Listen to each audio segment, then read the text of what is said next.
আমি অনেক দূরে যাব, কিন্তু যাইতে পারতেছি না জামের জন্য। 1 ঘন্টা হয়ে গেছে এখানে বসে আছি। বাংলাদেশের তরুণ এদেরকে তো আপনি আটকে রাখতে পারবেন না। সকালে আসছি 2 ঘন্টার 1.5 ঘন্টা রাস্তায় আসছি 6 ঘন্টায়।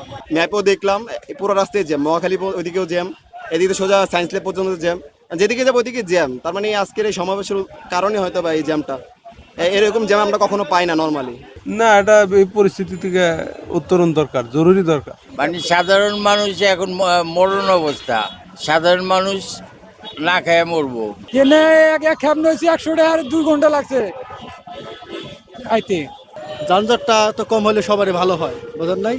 কিন্তু এখন দেখা গেছে যে এই সমাবেশ, তারুণ্যের সমাবেশ, তরুণদেরকে তো আর আপনি আটকে রাখতে পারবেন না। বাংলাদেশের তরুণ এদেরকে তো আপনি আটকে রাখতে পারবেন না, বোঝেন নাই? এতটুকু থাকবে ঢাকা শহরে, তবে ভালো হলে তো সবারই ভালো। এটা আমার একার ব্যাপার না, বোঝেন নাই? পুরা জাতি এটা সইতেছে।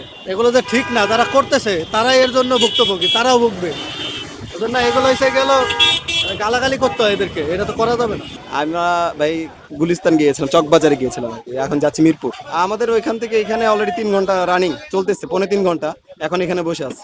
এই যেই অবস্থা দেখতেছি, যতটুকু আপডেট পেলাম একবারে এই জ্যামটা মহাখালী থেকে আসছে।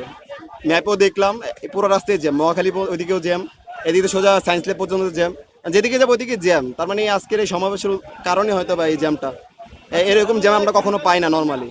এটা আমাদের জন্য, আমরা সাধারণ পাবলিক যারা আছি তাদের জন্য জনদুর্ভোগ। আমরা তো আমরা ভাই তো দিন মজুরি, দিন চালাই দিন খাই।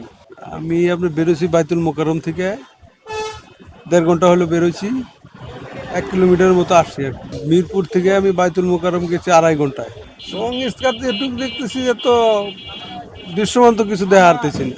না, এটা এই পরিস্থিতি থেকে উত্তরণ দরকার, জরুরি দরকার। এই যে 1.5 ঘন্টার উপরে হইলে আপনার উঠছি গাড়িতে, আসছি হইলো টিপু সুলতান রোড থেকে, যাবো স্ট্যান্ড প্লাজায়, এখন 1.5 ঘন্টার উপরে, যেখানে 30 থেকে 35 মিনিট।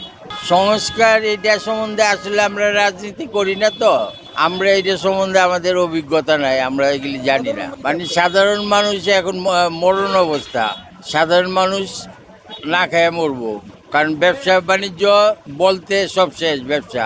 এই অবস্থায় কোনো ব্যবসায়ী বলতে পারবো না যে আমার ব্যবসা আছে। আমি আসছি হচ্ছে সাভার হয়ে চন্দ্রা, যে জ্যামজটের পরিস্থিতি একবারেই খারাপ, মানে পরিস্থিতি ভালো না। মানে সকালে আসছি 1.5 ঘন্টা রাস্তায় আসছি 6 ঘন্টায়, 1.5 ঘন্টা রাস্তায় জাম হইলো আবার 6 ঘন্টা, খুব বাজে। মানে এই জ্যামজটের 3 ঘন্টা রাস্তায় যাইতেছি 12 ঘন্টায়, তাহলে বাজে অবস্থা না?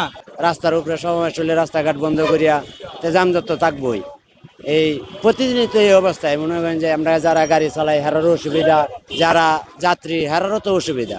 আজকে অনেক, মানে আজকে যখন বের হয়েছি তখন অনেক দেরি হয়েছে। আমি অনেক দূরে যাব, কিন্তু যাইতে পারতেছি না জামের জন্য। 1 ঘন্টা হয়ে গেছে এখানে বসে আছি। আমি অনেক দূরে যাবো, এখন কিভাবে যে যাবো বলতে পারতেছি না। কয়েকদিন পরে পরে সমাবেশ, কয়েকদিন পরে পরে মিছিল মিটিং, এই জন্য অনেক বেশি হ্যাসেলের মধ্যে আর কি থাকতে হইতেছে। দেশের মানুষের এতটুকু বলবো, আর বেশি কিছু বলতে চাই না। ট্রেনে এক খেপ নয়েছি 100 টাকা, আর 2 ঘন্টা লাগছে আইতে। প্রতিদিন সমাবেশ হইতেছে, আমরা সমাবেশ কোনো কিছু চাই না, আমরা নিরাপত্তা চাই।